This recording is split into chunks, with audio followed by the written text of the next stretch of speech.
વડિયામાં 350થી વધુ ફોર્મ 7 ભરાતા હોબાળો થયો છે। 350થી વધુ મતદારોના નામ કમી કરવા ફોર્મ ભરાતા વિવાદ સર્જાયો। મહિલા બીએલઓ કર્મચારીનું નામ કમી કરવાની યાદીમાં સરકારી કર્મી પેન્શનર્સને ખોટી રીતે ટાર્ગેટ કરાયાનો આક્ષેપ છે।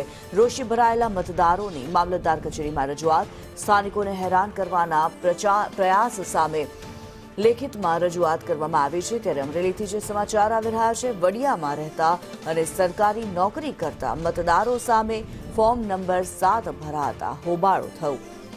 વડિયા તાલુકામાં 350થી વધુ મતદારોના નામ કમી કરવા માટે ફોર્મ નંબર 7 ભરાતા વિવાદ સર્જાયો છે। વડિયામાં વસવાટ કરતા એક જ કોમના લોકો સરકારી કર્મચારીઓ, પેન્શનર્સ અને ગ્રામ પંચાયતના સદસ્યોને ખોટી રીતે ટાર્ગેટ કરાયા હોવાના આક્ષેપ સાથે રજૂઆત કરવામાં આવી છે।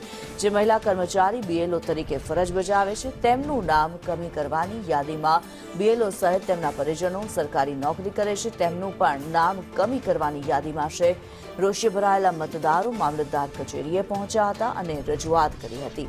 બહારના લોકો દ્વારા સ્થાનિકોને હેરાન કરવાના પ્રયાસ સામે લેખિતમાં રજૂઆત કરવામાં આવી।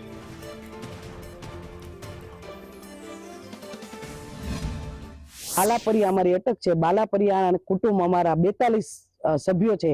42 નામ અત્રે રદ કરવામાં આવ્યા છે એટલે વાંધા અરજી સાથે ટૂંકમાં દેવામાં આવ્યા છે 7 નંબર ભરીને। એ અમને ખબર નથી।